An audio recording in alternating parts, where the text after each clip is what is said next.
السلام عليكم، صباح الفل. ايه الاخبار؟ يا رب تكون بخير. حاجات كتير حصلت في عالم الساحره المستديره الكام يوم اللي فاتوا، من اهمها طبعا هو الكلاش اللي حصل ما بين جماهير النادي الاهلي مع لعيبه النادي الاهلي، ودلوقتي الاداره دخلت في النص. كمان نادي الزمالك تعادل امبارح مع طلائع الجيش 2-2 في مباراه كانت تكون فقيره فنيا. وفي نفس الماتش برضو جماهير نادي الزمالك هاجمت الحكم علشان ما حسبش ضربه جزاء. كل الحاجات دي واكتر هنعيشها بمنتهى الموضوعيه في الفيديو ده. هنبدا من احدث حاجه حصلت اللي هو تعادل نادي الزمالك امبارح مع نادي طلائع الجيش. الهايلايت اللي في الموضوع ان جماهير نادي الزمالك كالعاده طلعت هاجمت حكم المباراه عشان ما حسبهمش ضربه جزاء. تعال نبص على اللعبه اللي هم بيطالبوا بيها بضربه جزاء. اولا انت لو لعيب كوره او لعبت كوره قبل كده او شفت مدرب حراس مرمى بيدرب حراس مرمى، هتعرف ان المدرب دايما بيقول لهم لما يجي حارس المرمى يطلع بايديه فوق لازم يرفع ركبته، مش لاذيه الخصم لا سمح الله، ولكن لحمايه نفسه. اسال فيها اي حد، اسال فيها مدرب اي حراس مرمى، اي حارس مرمى لازم وهو طالع ياخد الكوره بايديه لازم يرفع ركبته علشان يحمي نفسه ما يأذيش الخصم.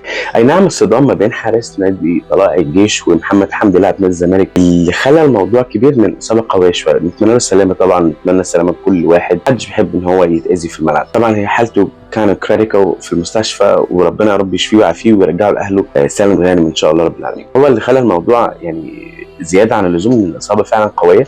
لما لو بصيت على تدخل حارس مرمى نادي طلائع الجيش، هو طالع وبعد كده يعني طلع بركبته وحاول ان هو يلم ركبته بس وعشان واخد على كده. بص على اي فيديو اي حارس مرمى طالع يمسك الكوره بايديه لازم يرفع ركبته علشان يحمي نفسه. فان شاء الله نتمنى السلامه لمحمد حمدي لاعب نادي الزمالك، هو لعيب كبير اكيد ولاعيب محترم جدا وان شاء الله يرجع الملاعب في اقرب. بس الحاجه برضو الافه اللي احنا يعني خلاص تعودنا عليها، مش كل ماتش يعني حرفيا كل سنجل ماتش لازم نطالب بضربه جزاء، لازم جماهير نادي الزمالك تطالب بضربه جزاء. يا جماعه الخير ده ما الا مخدر، والله العظيم ما الا هو مخدر عشان يلهيك عن الاداء اللي زي الزفت، عن اللعيبه اللي انتهت صلاحيتها، على المدير الفني اللي ما عرفش هو بيعمل ايه، حاجات كتير جدا. فلازم ان هو نجيب شماعه، يعني الموضوع ده انتهى من التسعينات. لازم نجيب شماعه علشان نعلق عليها موضوع الخساره.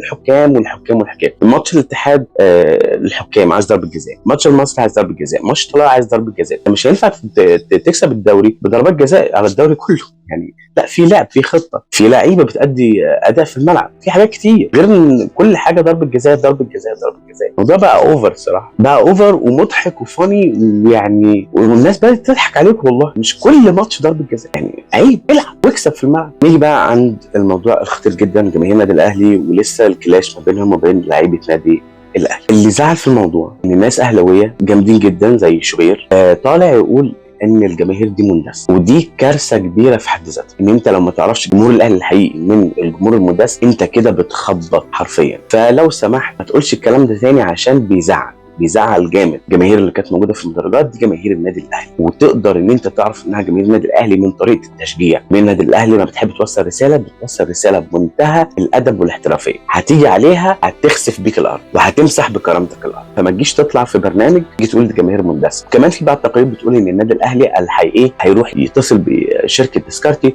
عشان تبعت لي الداتا بتاعت الناس اللي كانت موجوده. ده الكلام ده لو حصل والله والله والله انت داخل في نفق مظلم. اقطع دراعي ان حد جالك ماتش بعد كده الا انت اللي هتروح تأجر ناس بقى عشان يجي يشجعوك وتيجي تقول عليهم دي جماهير النادي الحقيقي. الكلام ده يعني مستفز ومثير لمشاعر الجماهير اكتر، وممكن تخلي جماهير النادي الاهلي تقلب عليك. جماهير النادي الاهلي لو قلبت عليك هتشوف ايام ما يعلم بها الا ربنا حقيقي. ممكن تلاقيهم رايحين قاعدين في مدرجات نادي الزمالك عادي يعني. جماهير النادي الاهلي ما حدش بيعاندها زي ما سيد عبد الحفيظ قال. طيب نيجي للمهم، حل الموضوع ده ازاي؟ والله انا شايف ان الحل في ايد الاداره. الماتش الجاي ماتش المصري، والماتش ده مش سهل نهائي. كابتن محمود الخطيب في ايديه ان هو يحل الموضوع ده. يا سلام لو كابتن محمود الخطيب راح الماتش الجاي قعد في المقصوره وقام شجع الجماهير وسقف لهم او بص هتلاقي تشجيع من نار وخلاص، والميه ترجع لمجاريها. بخلاف طبعا احنا مش هنقول لك محمود كهربا يمشي، انت المفروض يكون عندك عينين ان محمود كهربا لازم فعلا يمشي، لان هو مش مديك حاجه اساسا، وما هو الا عمال بيكيد فينا ويطلع لنا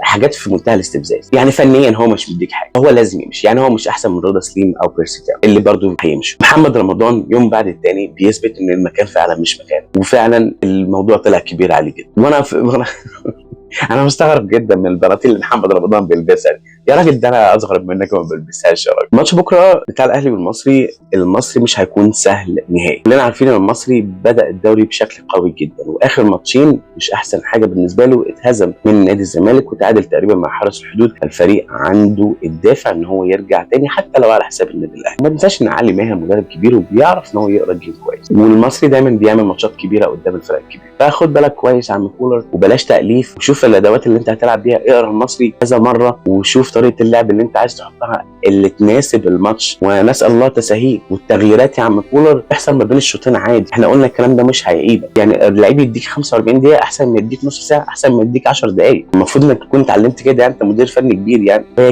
ويكاد ينتابني احساس انك يا كولر مش هتكمل معانا كاس العالم. كان سيء في كلام كتير جدا عن صفقه بغداد بونجاح، وناس كتير معترضه عشان السن بتاعه. بغداد بونجاح عنده 33 سنه، ما شاء الله مساهماته في الدوري القطري غير طبيعيه، غير طبيعيه، تكاد تفوق يعني اسهامات وسام ابو علي هنا في الدوري المصري. لكن برضو احنا ما نعرفش مدى قوه الدوري القطري عشان برضو نحكم بامانه ربنا. بس ما نمنعش ان بغداد بونجاح لا، لعيب كبير، لعيب كبير من زمان. انا كنت متابعه في منتخب الجزائر، راجل لا غير طبيعي. فالكلام بقى عمال يروح باك اند فورث، لا ده حقيقي ده مش حقيقي، ولكن يعني رئيس نادي الشمال القطري لسه نازل صوره القاهره، ان هو في القاهره يعني، واحتمال الصفقه تتم والكلام ده كله. فان شاء الله رب العالمين ليه لا ما نشوفش واحد زي بغداد بونجاح. النادي الاهلي هيفرق معانا كتير جدا، ولكن اتمنى ان احنا نكون ناخده اعاره مش الشراء كامل، لان ميزانيه بغداد بونجاح تبقى تقيله قوي على النادي الاهلي، ممكن تعمل انقسام مش كويس في اوضه اللبس. انما انا شايف ان الصفقه اللي الاهلي محتاجها بالفعل هي صفقه بن رمضان، لان بن رمضان كده تخيل معايا بن رمضان وامام عاشور وتحتهم مروان زي مثلث مقلوب كده في نص الملعب. المثلث ده هيبقى جاحد، المثلث ده هيبقى جاحد حرفيا، ما حدش هيقدر يوقفه. ان انت عندك محمد بن رمضان لعب هجومي على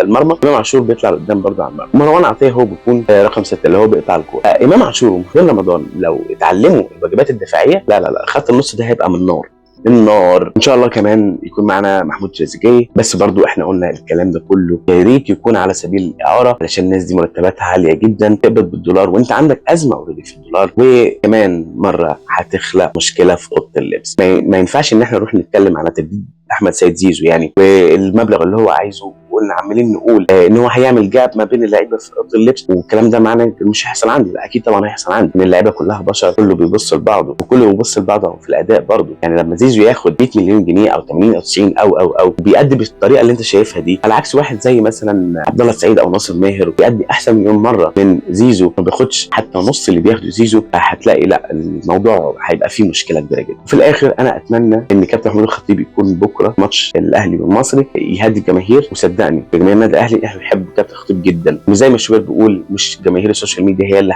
هتدور النادي. لا، جماهير السوشيال ميديا ما بتدورش النادي، احنا عندنا اداره وعندنا ثقه في الاداره، عارفين الاداره بتعمل ايه، عارفين بالظبط مين اللي في صفنا ومين اللي مش في صفنا. احنا مش بالغباوه اللي انت مش فاكرنا بيها دي يا كابتن الشوبير، احنا مش مندسين ولا قله مندسه، احنا جماهير النادي الاهلي، جماهير النادي الاهلي اللي دايما ظهر. السلام عليكم.